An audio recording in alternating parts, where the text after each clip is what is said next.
الحمد لله الحمد لله وحده، والصلاة والسلام على من لا نبي بعده. أما بعد، فأعوذ بالله من الشيطان الرجيم.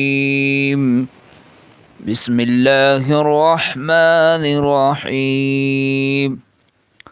وَلَقَدْ أَرْسَلْنَا رُسُلًا مِّن قَبْلِكَ وَجَعَلْنَا لَهُمْ أَزْوَاجًا وَذُرِّيَّةً. آمنت بالله، صدق الله العظيم. وقال النبي صلى الله عليه وسلم: النکاح من سنتی فمن لم يعلم بسنتی فلیس منی. رب اشرح لي صدري ويسر لي أمري واحلل عقدة من لساني يفقه قولي. رب زدني علما رب زدني علما رب زدني علما.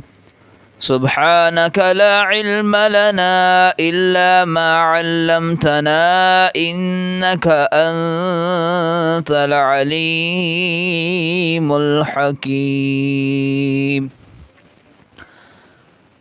اللهم صل على محمد وعلى آل محمد كما صليت على إبراهيم وعلى آل إبراهيم إنك حميد مجيد. اللهم بارك على محمد وعلى آل محمد كما باركت على إبراهيم وعلى آل إبراهيم إنك حميد مجيد. پڑھ درود پاک تجھ کو فائدہ ہو جائے گا. پڑھ درود پاک تجھ کو فائدہ ہو جائے گا. گنبد خضرا سے تیرا رابطہ ہو جائے گا. پڑھ کے بسم اللہ رب کی ذات پر کر کے یقین. پڑھ کے بسم اللہ رب کی ذات پر کر کے یقین. پاؤں رکھ دریا میں خود ہی راستہ ہو جائے گا. پڑھ درود پاک تجھ کو فائدہ ہو جائے گا. گنبد خضرا سے تیرا رابطہ ہو جائے گا. برادران اسلام، بھائیو، دوستو اور بزرگوں، پچھلے جمعے آپ حضرات کے سامنے قرآن مجید فرقان حمید کی روشنی میں نکاح کی اہمیت اور فضیلت کو بیان کیا تھا. آج انشاءاللہ احادیث مبارکہ کی روشنی میں نکاح کی اہمیت اور اس کی فضیلت کو بیان کریں گے. اللہ سے دعا ہے کہ اللہ تبارک و تعالی مجھے حق سچ کہنے کی توفیق عطا فرمائے. سننے سنانے اور سمجھنے سمجھانے کے بعد اللہ تبارک و تعالی مجھے اور آپ کو اپنا احکامات پر پورا عمل کرنے کی توفیق عطا فرمائے. میرے بھائی، دوستوں اور بزرگوں، حضرت ام عائشہ رضی اللہ تعالی عنہ فرماتی ہیں کہ نبی اکرم صلی اللہ علیہ وسلم نے ارشاد فرمایا کہ النکاح من سنتی فمن لم یعلم بسنتی فلیس منی. کہ نکاح کرنا میری سنت ہے، جس نے میری سنت پر عمل نہیں کیا فلیس منی، وہ مجھ سے نہیں ہے. اللہ اکبر۔ تو اس حدیث مبارکہ سے معلوم ہوا کہ نبی اکرم صلی اللہ علیہ وسلم کا فرمان عالی شان ہے کہ النکاح من سنتی، کہ نکاح میری سنت ہے، اور جس نے میری سنت کو چھوڑا، فرمایا کہ فمن لم یعلم، جس نے میری سنت کو چھوڑ دیا، میری سنت پر عمل نہیں کیا، میری سنت کو ترک کر دیا، تو فرمایا کہ فلیس منی، وہ مجھ سے نہیں ہے، یعنی وہ بندہ میرا امتی نہیں ہے جو میری سنت کو ترک کر دے، میری سنت کو چھوڑ دے۔ اللہ اکبر۔ تو اس حدیث مبارکہ سے معلوم ہوا کہ اس دنیا میں جو بندہ شادی کرتا ہے، کسی عورت سے، کسی خاتون سے نکاح کرتا ہے، تو در حقیقت وہ آپ صلی اللہ علیہ وسلم کی سنت مبارکہ پر عمل کرتا ہے، آپ صلی اللہ علیہ وسلم کی مبارک سنت کو زندہ کرتا ہے۔ اور اسی طرح حضرت انس رضی اللہ تعالی عنہ فرماتے ہیں کہ نبی اکرم صلی اللہ علیہ وسلم نے ارشاد فرمایا، استزوج العبد فقد استکمل نصف الدین فلیتق اللہ فی نصف الباقی، کہ جو بندہ شادی کر لیتا ہے، کسی عورت سے نکاح کر لیتا ہے، تو اس کا آدھا دین مکمل ہو جاتا ہے۔ فلیتق اللہ فی نصف الباقی، اور پھر وہ نکاح کے بعد آدھے دین کے بارے میں اللہ سے ڈرتا رہے۔ اللہ اکبر۔ تو اس حدیث مبارکہ سے نکاح کی کتنی بڑی فضیلت معلوم ہوئی کہ جو بندہ نکاح کرتا ہے، جو بندہ شادی کر لیتا ہے، تو آپ صلی اللہ علیہ وسلم نے فرمایا کہ اس کا آدھا دین مکمل ہو جاتا ہے، یعنی وہ آدھے دین پر عمل پیرا ہو جاتا ہے۔ فَلْيَتَّقِ اللَّهَ فِي نَفْسِ الْبَاقِي، پھر نکاح کے بعد اسے آدھے دین کے بارے میں اللہ سے ڈرنا چاہیے اور آدھے دین کی طلب و تلاش کرنی چاہیے۔ تو میرے بھائی، دوست اور بزرگوں، اس احادیث سے یہ بات بھی واضح ہو گئی کہ نکاح کے بغیر کوئی بندہ، کوئی جو ہے آدمی، کوئی شخص پورے دین پر نہیں چل سکتا، کیونکہ آپ صلی اللہ علیہ وسلم نے فرمایا کہ جو بندہ نکاح کرتا ہے اس کا آدھا دین مکمل ہو جاتا ہے۔ تو آپ صلی اللہ علیہ وسلم کا فرمان ہے کہ جو بندہ نکاح کرتا ہے اس کا آدھا دین،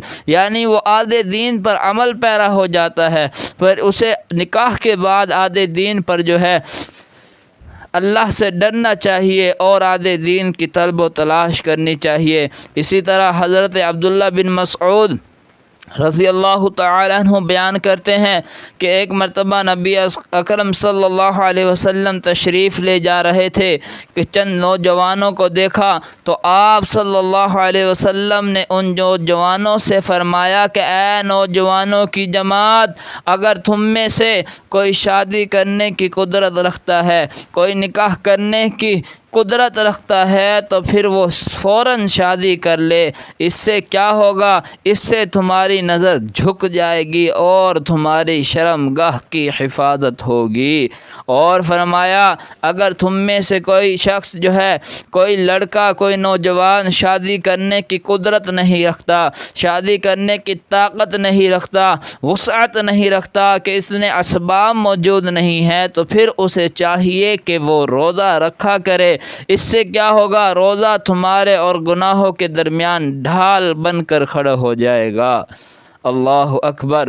تو اس حدیث مبارکہ سے نکاح کرنے کے دو فائدے معلوم ہوئے کہ آپ صلی اللہ علیہ وسلم نے فرمایا کہ جو نوجوان ساتھی جو ہے شادی کر لیتا ہے، نکاح کر لیتا ہے، پہلا فائدہ تو یہ ہے کہ اس کی نظر جھک جاتی ہے، یعنی وہ کسی غیر محرم کو نہیں دیکھتا، کسی غیر محرم سے دیکھنے سے بچ جاتا ہے۔ اور دوسرا فائدہ کیا فرمایا کہ جو بندہ شادی کر لیتا ہے اس کی شرمگاہ کی حفاظت ہوتی ہے، یعنی وہ کسی گناہ میں، کسی بدکاری، زناکاری میں مبتلا نہیں ہوتا، گناہ میں مبتلا ہونے سے، ملوث ہونے سے بچ جاتا ہے۔ اللہ اکبر۔ اور میرے بھائی، دوستوں اور بزرگوں، آپ صلی اللہ علیہ وسلم نے فرمایا کہ اگر ایسا شخص تمہارے پاس شادی کا پیغام لے کر آئے، جس کے کردار اور دینی حالت کو تم پسند کرتے ہو، تو پھر فوراً اس کے ساتھ جو ہے اپنی لڑکی کی شادی کر دو۔ اگر تم نے ایسا نہ کیا تو دنیا میں اس زمین پر فتنہ اور بہت زیادہ فساد برپا ہو جائے گا۔ تو آپ صلی اللہ علیہ وسلم کے فرمان ہے کہ جو بندہ کردار کا اعلیٰ ہو، حسن سلوک کا اعلیٰ ہو اور اس کی دینی حالت بھی بہتر ہو، یہ نہ ہو کہ جسے نماز روزہ نہ آئے، جسے کلمہ نماز نہ آئے، اسے اٹھا کر جو ہے اپنی بیٹی کا رشتہ دے دیا۔ نہیں میرے بھائیو، آپ صلی اللہ علیہ وسلم کا فرمان ہے کہ جس کا کردار یعنی حسن سلوک اچھا ہو اور جس کی دینی حالت بھی آپ کو پسند ہو، یعنی دینی معاملات میں بھی وہ افضل ہو، یعنی نماز روزہ کرنے والا ہو، متقی پرہیزگار ہو، اگر ایسا شخص تمہارے پاس جو ہے پیغام لے کر آئے شادی کا، تو فوراً ایسے شخص سے اپنی لڑکی کی شادی کر دو۔ اور فرمایا کہ اگر تم نے ایسا نہ کیا، اس سے کیا ہوگا؟ اس سے زمین پر فتنہ اور بہت زیادہ فساد برپا ہو جائے گا۔ اللہ اکبر۔ میرے بھائی دوست اور بزرگوں، آئیے احادیث مبارکہ کی روشنی میں دیکھتے ہیں کہ آپ صلی اللہ علیہ وسلم نے کیسی عورتوں سے، کن لڑکیوں سے شادی کرنے کا حکم فرمایا ہے، صحابہ کرام کو کیسی عورتوں سے شادی کرنے کا مشورہ دیا ہے۔ حضرت ابو ہریرہ رضی اللہ تعالی عنہ بیان کرتے ہیں کہ نبی اکرم صلی اللہ علیہ وسلم نے ارشاد فرمایا کہ اے ابو ہریرہ، کسی عورت سے 4 بنیاد پر شادی کی جاتی ہے، کسی عورت سے 4 بنیاد پر شادی کی جاتی ہے، نکاح کیا جاتا ہے۔ پہلی چیز یہ کہ اس کے مال اور دولت کو دیکھ کر اس سے شادی کی جاتی ہے۔ دوسری چیز یہ کہ حسن جمال کی وجہ سے اس سے شادی کی جاتی ہے۔ تیسری چیز یہ کہ اس کے حسب و نسب یعنی خاندانی بڑائی کی وجہ سے اس سے شادی کی جاتی ہے۔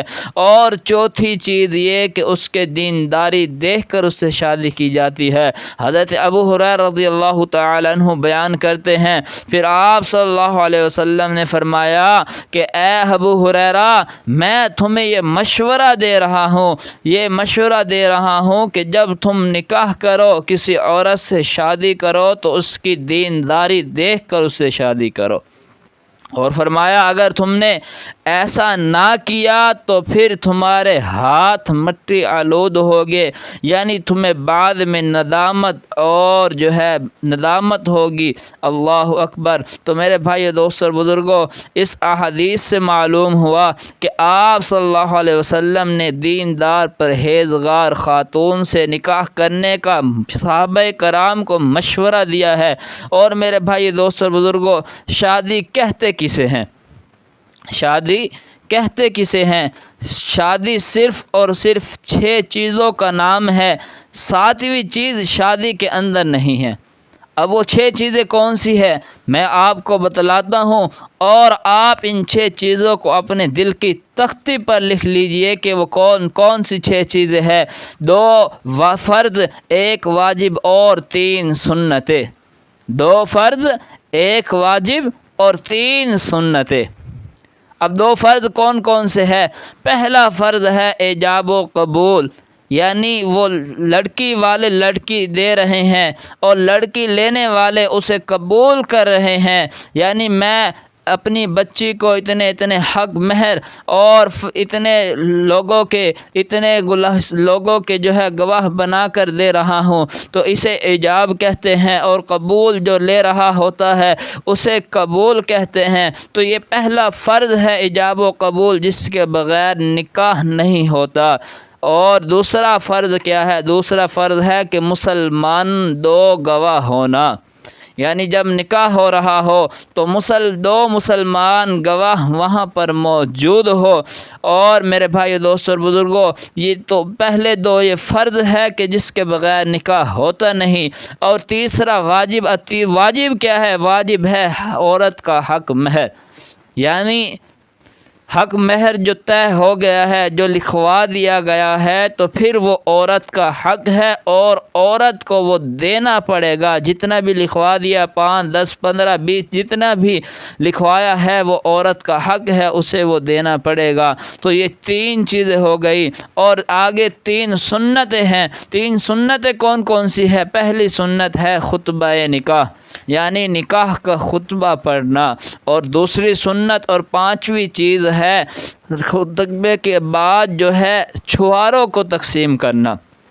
آپ صلی اللہ علیہ وسلم کی عادت مبارکہ تھی کہ آپ صلی اللہ علیہ وسلم کھڑے ہو کر نکاح پڑھایا کرتے تھے، اور پھر نکاح پڑھانے کے بعد، نکاح کا خطبہ پڑھنے کے بعد خود اپنے دستے مبارک سے، اپنے ہاتھ مبارک سے لوگوں میں چھوارے تقسیم کیا کرتے تھے۔ اور چھوارے تقسیم کرنے کا طریقہ کیا تھا کہ آپ صلی اللہ علیہ وسلم ایسے چھواروں کو اٹھاتے تھے اور ایسے لوگوں میں پھینک دیتے تھے، لوگوں کے پاس ڈال دیتے تھے، جو جس کے حصے میں آتا ہے تو وہ اٹھا لیتے ہیں۔ تو یہ معلوم ہوا کہ شادی پر ایک تو آپ صلی اللہ علیہ وسلم کا طریقہ کھڑے ہو کر نکاح پڑھانا تھا، اور بیٹھ کر بھی ہو جاتا ہے، مگر آپ صلی اللہ علیہ وسلم طریقہ جو ہے، آپ صلی اللہ علیہ وسلم کھڑے ہو کر نکاح پڑھایا کرتے تھے، اور پھر نکاح کے بعد چھوارے تقسیم کیا کرتے تھے۔ تو یہ چھوارے اٹھا کر اس طرح لوگوں میں پھینکنا، یہ بھی آپ صلی اللہ علیہ وسلم کی سنت مبارکہ ہے۔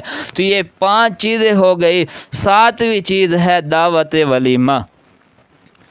اور میرے بھائی دوستو اور بزرگوں، یہ مسئلہ بھی ذہن میں رکھ لیجئے کہ دعوت ولیمہ نکاح سے پہلے نہیں ہوتا۔ دعوت ولیمہ نکاح سے پہلے نہیں ہوتا، بلکہ دعوت ولیمہ شب جفاف کے بعد ہوتا ہے۔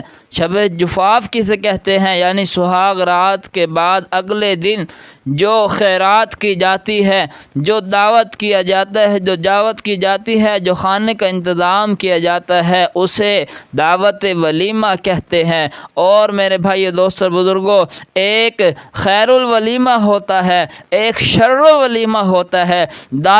خیر الولیمہ کسے کہتے ہیں؟ خیر الولیمہ کہتے ہیں کہ جس میں غریب غربا کو بلایا جائے، امیروں کو بھی بلائے، لیکن اس میں غریب لوگوں کو بھی جو ہے بلایا جائے، تو یہ خیر الولیمہ ہے۔ اور شر الولیمہ کسے کہتے ہیں؟ صرف امیروں کو بلایا جائے، غریبوں کو نہ بلایا جائے، تو اسے شر الولیمہ کہتے ہیں۔ تو میرے بھائیو، دوستو اور بزرگوں، ہمیں خیر الولیمہ کرنے کا اہتمام کرنا چاہیے، اور خیر الولیمے میں اللہ کی طرف سے خیر اور برکتیں نازل ہوتی ہے، اور شر الولیمے سے بچنا چاہیے۔ یہ جو ہے اس شر الولیمے میں اللہ کی جو ہے لعنتیں نازل ہوتی ہے۔ تو بہرحال میرے بھائی دوست اور بزرگوں، دعوت ولیمہ ایک خیرات ہوتی ہے، تو خیرات غریبوں کا حق ہوتا ہے، اس میں غریبوں کو بھی بلایا جائے۔ تو میرے بھائی دوست اور بزرگوں، تو یہ شادی کے اندر یہ 6 چیزیں ہیں، 2 فرض، 1 واجب اور 3 سنتیں۔